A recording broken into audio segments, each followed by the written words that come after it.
முதலில் தலைப்புச் செய்திகளை பார்க்கலாம். ஈரான் புரட்சி காவல் படை இஸ்ரேலுக்கு எதிராகவும் ஈரானிய மக்களுக்கும் வீரர்களின் தியாகிகளுக்கும் அர்ப்பணமாக ஆபரேஷன் ட்ரூ பிராமிஸ் போர் நடவடிக்கையின் 81வது அலை தொடங்கப்பட்டதாக அறிவித்துள்ளது. IRGC அறிக்கையின்படி இந்த அலை ஹைஃபா, டிமோனோ, ஹதேரா, வடக்கு மற்றும் தெற்கு டெல் அவீவ் ஆகிய இடங்களில் 70க்கும் மேற்பட்ட இடங்களை குறிவைத்தது. 81வது அலையில் எமாத், கியாம், குரம் ஷஹர் 4 மற்றும் துல்லியமான காதர் ஏவுகணைகள் பல சுற்றுகளில் பயன்படுத்தப்பட்டன. ஈரானின் உளவு தரவுகளின்படி இஸ்ரேலின் இழப்புகள் 2500க்கும் மேற்பட்டோர் கொல்லப்பட்டிருக்கலாம் அல்லது காயமடைந்திருக்கலாம் என்று IRGC அறிவித்துள்ளது. புதன்கிழமை இஸ்ரேலின் ஒரு கவச பிரிவு லெபனான் மொஹிஸ்பாட்டிலிருந்து காந்தாரா நோக்கி நகரத்தை கைப்பற்றும் நோக்கில் முன்னேறியது. இதை எதிர்கொண்ட ஹிஸ்புல்லா போராளிகள் அனைத்து வாகனங்களும் முன்னரே நிர்ணயிக்கப்பட்ட மண்டலத்துக்குள் நுழையும் வரை காத்திருந்து பின்னர் மைய பிரிவை நோக்கி ஏவுகணைகளை ஏவினர். இதில் இஸ்ரேலின் 4 மெர்காவா டாங்கிகளும் ஒரு D9 புல்டோசரும் முற்றிலுமாக அழிக்கப்பட்டன. பின்னர் வந்த 4 மெர்காவா டாங்கிகள் கனமான புகை மூட்டத்தை பயன்படுத்தி தன்னை மறைக்க முயன்றது. ஹிஸ்புல்லா போராளிகள் 2வது அலை ஏவுகணை தாக்குதலை நடத்தி முழு படையையும் அழித்தனர். அதே நேரத்தில் ஹிஸ்புல்லா பீரங்கி பிரிவுகள் தைபே, ரப்தலாத்தின் மற்றும் அல் உவைதா பகுதிகளில் உள்ள இஸ்ரேலிய மையங்களை குறிவைத்து தாக்கின. இஸ்ரேலின் முன்னணி பிரிவு ஒன்று காந்தாராவின் நுழைவாயிலை நோக்கி முன்னேற முயன்ற போது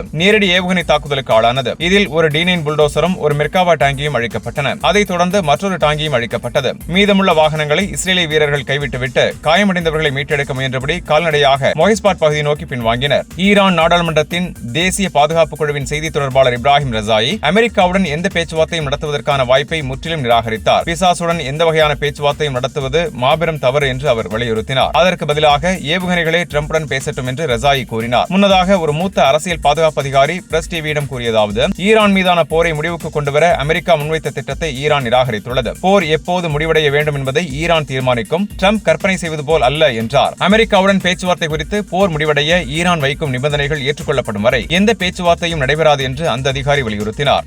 ஈரானின் எதிரிகள் பிராந்தியத்தில் உள்ள ஒரு நாட்டின் ஆதரவுடன் ஈரானின் ஒரு தீவை ஆக்கிரமிக்க தயாராகி வருகின்றனர் என்ற உளவு தகவல் அறிக்கைகளை மேற்கோள் காட்டி ஈரான் நாடாளுமன்ற சபாநாயகர் முகமது பாக்கர் காலிபாஃப் எக்ஸில் பதிவிட்டார். ஈரானிய படைகள் எதிரியின் அனைத்து நகர்வுகளையும் கண்காணித்து வருகின்றன என்று எச்சரித்த அவர், அவர்கள் எந்த நடவடிக்கையும் எடுத்தால் அந்த பிராந்திய நாட்டின் அனைத்து முக்கிய உள்கட்டமைப்புகளையும் தொடர்ச்சியான தாக்குதல்களால் குறிவைப்போம் என்று எச்சரித்தார். அமெரிக்கா கார்க் தீவை சுற்றி அச்சுறுத்தல்களை அதிகரித்து வரும் நிலையில் பென்டகன் 82வது ஏர்போர்ஷன் டிவிஷன் உள்ளிட்ட கூடுதல் படைகளை அனுப்பியுள்ளது. மார்ச் 25 அன்று இஸ்லாமிய புரட்சித் தலைவரின் பாதுகாப்பு கவுன்சிலில் ஈரானின் பிரதிநிதியான அட்மிரல் அலி அக்பர் அஹ்மதியான் அமெரிக்க தரைப்படையினர் ஈரானுக்குள் நுழையும் சாத்தியத்திற்காக ஈரான் பல தசாப்தங்களாக தயாரிப்பு செய்து வருவதாக கூறினார். அமெரிக்கர்கள் நுழையும் தருணத்திற்காக 20 ஆண்டுகளுக்கு மேலாக நாங்கள் பயிற்சி பெற்று வருகிறோம் என்று அஹ்மதியான் தெரிவித்தார். அமெரிக்க படையினரை நேரடியாக எச்சரித்த அவர், உங்களுக்கு ஒரே ஒரு செய்திதான், முடிந்தால் நீங்கள் இன்னும் நெருங்கி வாருங்கள் என்றார். ஈரானிய படைகள் நிர்ணயிக்கப்பட்ட இடங்களில் அமெரிக்க ஊடுருவலை எதிர்பார்த்துள்ளதாகவும் சாத்தியமான போர்க்காட்சிகள் ஏற்கனவே வரைபடமாக்கப்பட்டுள்ளதாகவும் அவர் கூறினார். CNN செய்தியின்படி அமெரிக்க அதிபர் டொனால்டு டிரம்பின் நிர்வாகத்தில் உள்ள 2 மூத்த அதிகாரிகளை மேற்கோள் காட்டி ஈரான் மீதான போரிலிருந்து பின்வாங்கும் வழியை கண்டுபிடிக்க இந்த வார இறுதியில் பாகிஸ்தானில் பேச்சுவார்த்தைகளை ஏற்பாடு செய்ய அமெரிக்க அரசு நிர்வாகம் முயற்சித்து வருவதாக தெரிவித்தது. இந்த திட்டத்தில் துணை அதிபர் JD வான்ஸ் பாகிஸ்தான் செல்லலாம், மற்ற உயர்மட்ட அதிகாரிகளும் இணையலாம். ஆனால் பயணத்தின் நேரம், இடம் மற்றும் பங்கேற்பாளர்கள் போன்ற விவரங்கள் இன்னும் உறுதிப்படுத்தப்படவில்லை என்று CNN-க்கு கிடைத்த தகவலை வெளியிட்டுள்ளது. பாகிஸ்தான் செல்வதில் பாதுகாப்பு கவலைகள் காரணமாக துருக்கியும் மாற்று இடமாக பரிசீலிக்கப்படுவதாக CNN தெரிவித்துள்ளது.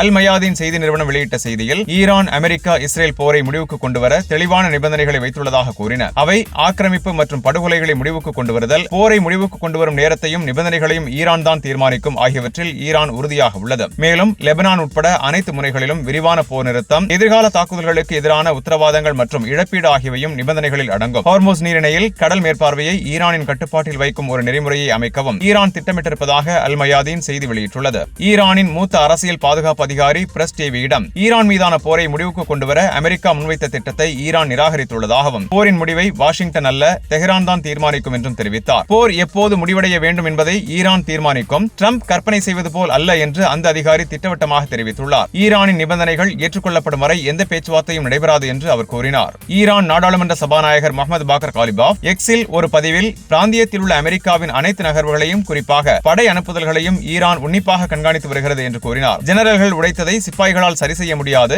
எங்கள் நிலத்தை பாதுகாக்கும் உறுதியை சோதிக்காதீர்கள் என்று காலிபாஃப் எச்சரித்துள்ளார். லெபனான் ஹிஸ்புல்லா இயக்கத்தின் பொதுச் செயலாளர் ஷேக் நயீம் காசிம், அகண்ட இஸ்ரேல் திட்டம் லெபனானை குறிவைத்துள்ளது என்பது ரகசியமல்ல, அது வெளிப்படையானது. ஹிஸ்புல்லா முழுமையாக தயாராக உள்ளது என்றும் அதன் போராளிகள் எந்த வரம்புமின்றி தொடர உறுதியுடன் இருப்பதாகவும் தேசபக்தியின் பிரகாசமான சின்னமாக ஒளிர்வதாகவும் அவர் வலியுறுத்தினார். லெபனான் தனது நிலத்தை பாதுகாக்கும் போரில் ஈடுபட்டுள்ளது என்று ஷேக் ஹாசிம் கூறினார். அமெரிக்க இஸ்ரேல் ஆக்கிரமிப்பு லெபனானின் சக்தி மற்றும் இறையாண்மையை பறிக்கவும், கலகத்தை உருவாக்கவும், ஆக்கிரமிப்பை சட்டப்பூர்வமாக்கவும் நோக்கம் கொண்டுள்ளது என்று எச்சரித்தார். லெபனான் 2 வழிகளை எதிர்கொள்கிறது. ஒன்று, சரணடைந்து தனது நிலம், கண்ணியம், இறையாண்மை மற்றும் எதிர்கால சந்ததியினரை இழப்பது, அல்லது தவிர்க்க முடியாத மோதலில் ஈடுபடுவது என்று எச்சரித்துள்ளார். மார்ச் 2 முதல் லெபனான் மீதான இஸ்ரேல் போர் மீண்டும் தொடங்கியதிலிருந்து 15 மாத ஆக்கிரமிப்பு மற்றும் போர் நிறுத்த மீறல்களுக்கு பிறகு இஸ்ரேலின் பாரபட்சமற்ற தாக்குதல்களால் 1094 பேர் உயிரிழந்ததாகவும் 3119 பேர் காயமடைந்ததாகவும் லெபனான் பொது சுகாதார அமைச்சகம் தெரிவித்துள்ளது. இதில் 121 குழந்தைகள் கொல்லப்பட்டுள்ளனர் மற்றும் 395 குழந்தைகள் காயமடைந்துள்ளனர். இனி விரிவான செய்திகளை பார்க்கலாம். பிராந்திய போர் தொடங்கிய பிப்ரவரி 28 முதல் மார்ச் 25 வரையிலான காலகட்டத்தில் இஸ்ரேலில் 5473 பேர் காயமடைந்துள்ளதாக இஸ்ரேல் ஆக்கிரமிப்பு சுகாதார அமைச்சகம் அறிவித்துள்ளது. மார்ச் 25 மட்டும் 149 பேர் காயமடைந்திருப்பதாகவும் அறிவித்துள்ளது. 2023 அக்டோபர் 7ஆம் தேதி முதல் இஸ்ரேல் மருத்துவமனைகளில் அனுமதிக்கப்பட்ட மொத்த காயமடைந்தவர்களின் எண்ணிக்கை 80,594 உயர்ந்துள்ளதாக அமைச்சகம் உறுதிப்படுத்தியுள்ளது. ஈரான் தனது பகுதியில் நடத்தப்பட்ட தாக்குதல்களுக்கு எதிராக ஆக்கிரமிக்கப்பட்ட பாலஸ்தீன பகுதிகள் மற்றும் பிராந்தியத்தில் உள்ள அமெரிக்க ராணுவ தளங்களை தொடர்ந்து தாக்கி வரும் நிலையில் இந்த சுகாதார அமைச்சக அறிக்கை வெளியாகியுள்ளது. மற்றொரு முன்னணியில்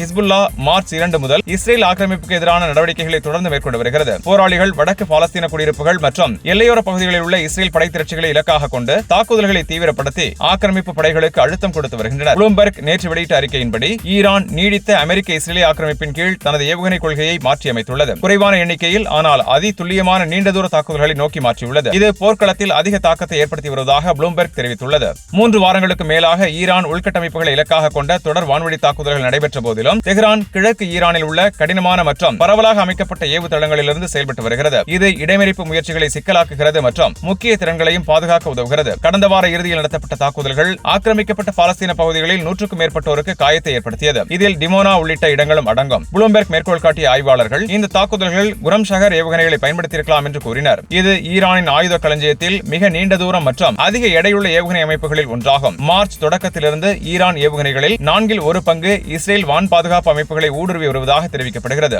இது முன்பு பயன்படுத்தப்பட்ட பெரிய அளவிலான தாக்குதல் உத்தியிலிருந்து துல்லியமான இலக்கு நோக்கிய உத்திக்கு மாறியதை பிரதிபலிக்கிறது. மேற்கத்திய ஆய்வாளர்களும் இந்த மாற்றத்தை ஒப்புக்கொள்கின்றனர். ஸ்டிம்சன் சென்டரின் கெல்லி கிரீகோ ஈரான் நீடித்த அழுத்தத்திற்கு மத்தியிலும் கவனமாக தேர்ந்தெடுக்கப்பட்ட தாக்குதல்கள் மூலம் செலவுகளை அதிகரிப்பதில் திறமையாகி வருகிறது என்று கூறினார். இந்த பரிணாமம் ஒரு திட்டமிடப்பட்ட உத்தியை சுட்டிக்காட்டுகிறது. அளவை மட்டும் நம்பாமல் பல அடுக்கு வான் பாதுகாப்பு அமைப்புகளின் கட்டமைப்பு பலவீனங்களை பயன்படுத்துவது, இடைமறிப்பு ஆயுதங்கள் குறைதல், ரேடார் இடையூறுகள் மற்றும் பல்வேறு பாதைகள் போன்ற காரணிகள் ஊடுருவல் விகிதத்தை அதிகரிக்க உதவுகின்றன. ஈரான் மேம்பட்ட ஏவுகணை அமைப்புகளை தொடர்ந்து பயன்படுத்தி வருகிறது. அவற்றில் திட எரிபொருள் கொண்ட ஹைபர் ஷேகான் மற்றும் ஃபத்தா 1 ஆகியவை அடங்கும். கடைசி கட்டத்தில் வேகம் அதிகரிக்கும் மற்றும் இயக்கக்கூடிய போர்த்தளம் கொண்ட ஃபத்தா 1 இடைமறிப்பை தவிர்த்து உயர் மதிப்புள்ள இலக்குகளை துல்லியமாக தாக்க வடிவமைக்கப்பட்டுள்ளது. ஈரானின் தொடர் ஏவுகணை உற்பத்தி மற்றும் விரைவான மீட்டெடுப்பு திறனை பற்றி இஸ்ரேல் பாதுகாப்பு வட்டங்களில் வளர்ந்து வரும் கவலையை வெளிப்படுத்துவதாக வாஷிங்டன் போஸ்ட் தெரிவித்துள்ளது. கடந்த ஆண்டு 12 நாள் போரில் ஈரானின் ஆயுத களஞ்சியம் கணிசமாக சேதமடைந்ததாக கூறப்பட்டாலும் இஸ்ரேல் அதிகாரிகள் தெஹ்ரான் விரைவில் உற்பத்தி வரிசைகளை மீட்டெடுத்து தற்போதைய மோதலுக்கு முன்பு சுமார் 2500 பாலிஸ்டிக் ஏவுகணைகளை மீட்டெடுத்துள்ளதாக அறிவித்துள்ளது. இந்த மீட்டெடுப்பின் வேகம் இஸ்ரேலுக்கு கவலையை ஏற்படுத்தியுள்ளது. முன்னாள் மூத்த இஸ்ரேல் பாதுகாப்பு அதிகாரி ஒருவர் இஸ்ரேலின் வான் பாதுகாப்பு அமைப்புகள் 3000 முதல் 5000 ஏவுகணைகளை உள்வாங்க முடியாது என்று எச்சரித்துள்ளார். இது நீண்டகால மோதலில் இஸ்ரேலின் பாதுகாப்பு திறனின் கட்டமைப்பு வரம்பை சுட்டிக்காட்டுகிறது. டிமோனா மற்றும் அராத் பகுதிகளை நேரடியாக தாக்கிய சமீபத்திய தாக்குதல்கள் இஸ்ரேலின் பல அடுக்கு வான் பாதுகாப்பு அமைப்புகள் இருந்த போதிலும் இடைமறிப்பு நம்பகத்தன்மையில் நம்பிக்கையை குலைத்துள்ளன. இஸ்ரேல் அதிகாரிகளை எந்த அமைப்பும் முழுமையான பாதுகாப்பை வழங்க முடியாது என ஒப்புக்கொள்கின்றனர். குறிப்பாக நீடித்த மற்றும் பரிணாமம் அடையும் தாக்குதல் முறைகளுக்கு எதிராக இஸ்ரேலின் எடைமதிப்பு தோல்வியடைந்துள்ளது.